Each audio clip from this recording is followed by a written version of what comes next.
Nexen Visa Consultant. UK Study Visa. Apply now. Get 2-year work permit after complete your course. No consolation charges. No application fees. Address: Ram Gopal Estate, Vishan Saruk Colony, Panipat. Contact number 90942 00484. अगर आप YouTube पर हमारे channel को देख रहे हैं तो subscribe करें और साथ ही बेल आइकन को दबाना ना भूलें। फेसबुक पर हमारे कार्यक्रम को देखने के लिए voice of Panipat page follow करें, शेयर और लाइक करें और साथ ही वॉइस ऑफ पानीपत ग्रुप भी ज्वाइन करें।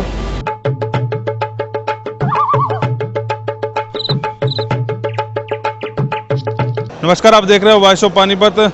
आज प्रचार का आखिरी दिन है।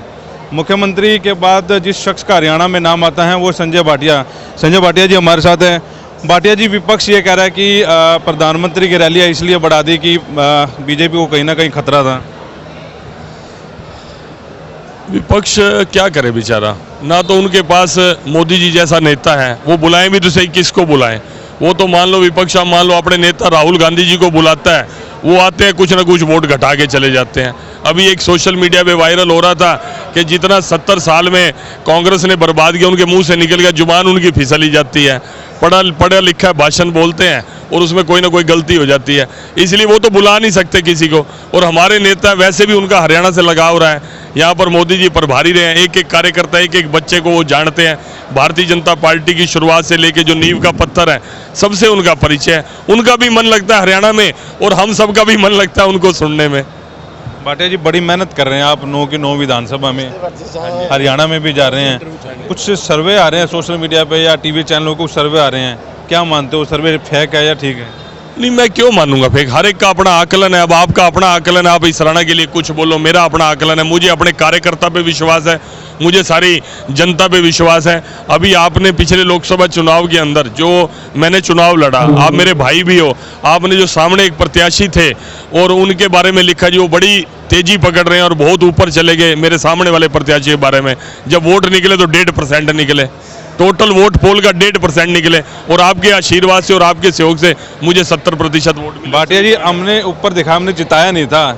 जिस जगह जा रहे थे, ठीक है, आप कॉन्फिडेंस में थे कि आपने 6 लाख वोट प्लस करने थे, लेकिन जब शुरू में बात हुई थी लाख प्लस की बात हुई थी, फिर आप 6 लाख चले गए। वो तो जनता का प्यार। मैंने तो आपको बात ही मेरी उसी वक्त हुई थी, लेकिन मैं आपकी बात को नहीं, मैं तो आपके सर्वे का जो आप पूछ रहे हैं ना, ये सर्वे वॉइस ऑफ पानीपत कभी जिंदगी में सर्वे किया ही नहीं। वॉइस ऑफ पानीपत सर्वे की नहीं कर रहा मैं, आप अपने ऊपर ले गए पर्सनल। मैं पर्सनल नहीं ले रहा, उदाहरण दे रहा हूँ, एक उदाहरण दे रहा हूँ कि आपने वो जो कैंडिडेट थे उनको बहुत आगे दिखाया था। अब आगे आप किसको मानते हैं? 1.5% वोटों को आप आगे मानते हैं, तो मैं वही कह रहा हूँ, हर एक का अपना आकलन है। ये इस चीज पे शायद आपने पहले भी जिक्र किया था। मैंने तब भी ये बात की थी। आप वो दोबारा इंटरव्यू देखिए, जिस समाज में आगे गए थे हमने वो दिखाया था। हमने ये नहीं कहा कि संजय भाटिया से आगे निकल। लगता है मेरा इंटरव्यू लेने की बजाय आप देने लग गए इंटरव्यू। नहीं, आप इंटरव्यू मत दो, मैंने तो आपके प्रश्न का जवाब दिया है। इंटरव्यू दे रहे। असल में क्या है, आप कॉन्फिडेंस में है, ओवर कॉन्फिडेंस है, अच्छी बात, आप कॉन्फिडेंस में रहिए, लेकिन आप सर्वे को डिनाई ना करिए ना। मैं डिनाई क्यों करूं? सर्वे हमारे को 83 सीट दिखा रहा है। एबीपी न्यूज और सी वोटर सर्वे जो है 83 सीट्स दिखाई, अगर आपने देखा हो कल का, तो मैं क्यों डिनाई करूंगा? हमारे पक्ष में सर्वे है, सारा कुछ है, और विपक्ष में भी हो, हम तुरंत अलर्ट होकर अपनी कमी को दूर करते हैं। अगर आप कह दो कि नहीं ये सीट आपकी कमजोर है, आप ही बोल दो, तो आप तो उसके ऊपर और ज्यादा ताकत लगाएंगे। अभी चारों विधानसभा की बात करें, जैसे कि अभी चल ही रहा था, समालखा में कहाँ स्थिति है आपकी? समालखा में कुछ ऐसा चल रहा है, शशिकांत कौशिक जो है पीछे चल रहे हैं, कुछ आपने वहाँ कई दिन रहे भी हैं, कुछ ऐसा आप चारों सीटों की बात करो, करनाल लोकसभा क्षेत्र के अंदर 9 की 9 सीटें भारतीय जनता पार्टी जीतने वाली है। ये आज नोट कर लो, जैसे मैंने लोकसभा के टाइम में कहा था उस वक्त अब कह रहा हूँ। और दूसरी बात, हरियाणा के अंदर जो हमने लक्ष्य 75 पार का रखा था, आप देख लेना वो लक्ष्य भी पूरा होगा, ये मैं पूरे विश्वास के साथ, क्योंकि मैं पूरे हरियाणा में घूमा हूँ, लोगों के बीच में गया हूँ। जितनी ट्रैवलिंग आपकी नहीं रही होगी और नहीं रही होगी, उतना मैं लोगों के बीच में जाता हूँ आज वोट डालने के लिए। ठीक है, चुनाव के अंदर हर आदमी अपनी पार्टी के लिए ताकत लगाता है, और कुछ पार्टियों का वोटर होता है वो वोकल होता है, शोर ज्यादा करता है और वोट एक होता है, और कुछ लोग बोलते नहीं, चुपचाप जाके बक्से में वोट डालते हैं। वो भारतीय जनता पार्टी का वोट बैंक है। आप देखना, रिजल्ट देखना, जो सर्वे आए, मैं तो कहता हूँ 83 का सर्वे आए, कहीं वही ना क्रॉस हो जाए, आप ये देख लेना। दूसरी पार्टियां जो कांग्रेस है, जेजेपी है, इनेलो है, इनेलो तो कह रहे हैं कि इनेलो तो खत्म होती जा रही है। जेजेपी और कांग्रेस को कहाँ देखते हैं आप? देखो, कुछ खत्म होगी, कुछ खत्म हो जाएंगे। सब ने अपने कर्मों का हिसाब चुकता करना है। चौटालों का राज था, गुंडागर्दी का राज था, हर आदमी त्रस्त था। जेल में बैठे हुए बदमाश फोन करके लाला जी को फोन करते थे, भाई सेठ जी ये पीछे पहुंचा दियो, नहीं तो फिर तूने को नहीं रहना। और वो सेठ जी भी कहते थे मैं जाके दरखास्त कहाँ दूं, जब वहाँ पर बड़े बड़े नेता और बड़े बड़े मुख्यमंत्रियों के बेटे वहाँ पर जाके उस अपराधी के पास जेल में मिलने के लिए जाते थे, तो उसको लगता था मेरी सुनवाई कहाँ होने वाली है। तो आज उसके बाद लूट का राज भी देख लिया। किसान की ज़मीन थी, सेक्शन 4 लग गया, 6 लग गया, 9 लग गया एक्विजिशन के लिए। किसान ने वो ज़मीन बेच दी, तंग आकर भाई सरकार का रेट कम मिलेगा, प्राइवेट बिल्डर को बेच दी। प्राइवेट बिल्डर के पास आते ही वो ज़मीन रिलीज हो जाती थी। एक किसान को एक दुकान का नक्शा पास कराना हो वो होता नहीं अपनी ज़मीन के ऊपर, और बड़े बड़े मल्टीप्लेक्स बन जाते हैं। करोड़ों का खेल था, हुड्डा साहब उस खेल में रंगे हुए थे।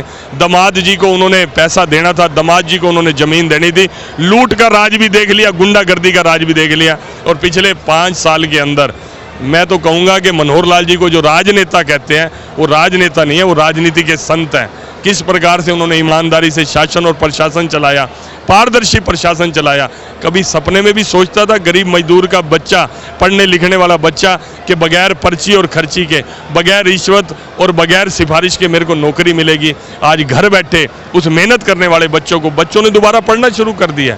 नहीं तो लोगों का पढ़ाई पर से विश्वास उठ गया था। आज हर माँ बाप अपने बच्चे को कोचिंग भी दिलवाता है, टेस्ट की तैयारी करवाता है, बेटा पढ़ ले तू पक्का नौकरी लगेगा। आज वो पैसा बच्चे की पढ़ाई पे तो खर्च करता है, लेकिन रिश्वत के लिए खर्च नहीं करता। ये एक बहुत बड़ा बदलाव है। जिस तरह दुनिया के अंदर हिंदुस्तान के लिए मोदी जी ने नाम हिंदुस्तान का मान बढ़ाया, उस तरह मनोहर जी ने हरियाणा का मान पूरे देश में बढ़ाया। पाटिया जी, फिर आप इतना कॉन्फिडेंस है, यहाँ हरियाणा में क्या दिक्कत हो रही है? सीएम भी आ गए, अमित शाह भी आ गए, हेमा मालिनी भी आज बुलाई जा रही है, कहीं कोई खटक हो रही है क्या? नहीं, पहली बात तो कॉन्फिडेंस है, कॉन्फिडेंस नहीं, विश्वास है, समाज पे विश्वास है। इतने बड़े नेता की क्या बुलाने? सुनो, विश्वास है, विश्वास है कि हमने जो कर्म किए हैं उसका रिजल्ट हमारे को मिलेगा। जैसे बाकियों को उनके बुरे कर्मों का रिजल्ट मिल रहा है, हमें अपने अच्छे कर्मों का रिजल्ट मिलेगा। विश्वास भी है। और आप ओवर कॉन्फिडेंस शब्द मत प्रयोग करिए, ये हमारे मन की खुशी है जब समाज का रिस्पॉन्स मिलता है। और दूसरी बात, आप जिनको कह रहे हैं बड़े नेता यहाँ बुला लिए, बड़े नेता, अरे बड़े नेता भी बीजेपी के कार्यकर्ता है। एक कार्यकर्ता, हम बिल्कुल एक परिवार की तरह हैं। एक परिवार में जैसे भाई बहन होते हैं, हम उसी तरह बीजेपी कार्यकर्ता किसी एक परिवार की पार्टी नहीं है कि गांधी परिवार की पार्टी है तो गांधी परिवार ही नेता है, बाकी कोई नेता नहीं है। चौटाला परिवार है तो चौटाला परिवार ही नेता है, तो कोई और नेता हो नहीं सकता। ये बीजेपी कार्यकर्ताओं को मिला के ही पार्टी है। मैं भी एक कार्यकर्ता के बीच में, मैं कोई नेता की तरह वहाँ आगे भाषण देने नहीं आया, सीधा एक कार्यकर्ता की तरह व्यवस्था को देखने के लिए यहाँ पर आपके बीच में खड़ा हूँ। और आपके आने से पहले आया हूँ, ये भी आपने देख लिया होगा। हम तो, हमारा लगाव है, हम अपने भाई परिवार रिश्ते नाते, जब घर में त्योहार होता है या कोई ब्याह शादी होता है, जैसे परिवार के सारे सदस्य इकट्ठे होते हैं, इसी तरह हम परिवार की तरह इकट्ठे होते हैं। और कोई भी बड़ा नेता जिसको आप बोल रहे हैं, हमारे लिए तो वो भी कार्यकर्ता, और कार्यकर्ता भाव से वो अपने साथी के लिए वोट मांगने के लिए आते हैं। वो एक आए या 10 आए, इस बात का कोई महत्व नहीं है। पाटिया जी, पूरे हरियाणा का ओवरऑल क्या, आपको पूरा हरियाणा घूम रहे हैं, क्या है? मैं पूरे हरियाणा का चुनाव प्रबंधन की जिम्मेवारी भी मेरे पास है, उस नाते से मुझे पूरा हरियाणा घूमने का मौका मिला। मैं पूरे विश्वास के साथ कह सकता हूं कि जो हमारे कार्यकर्ताओं ने लक्ष्य 75 पार का तय किया था, पार्टी उस लक्ष्य को पूरा ही प्राप्त करेगी। बिल्कुल, संजय भाटिया जी हमारे साथ थे।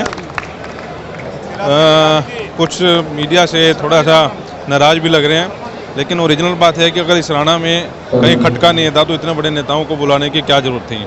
भाटिया जी कह रहे हैं कि 75 पार नहीं 83 पार जाएंगे। तो फिलहाल देखते हैं वक्त किस ओर करवट लेता है। प्रदीप पंचाल के साथ कुलवंत।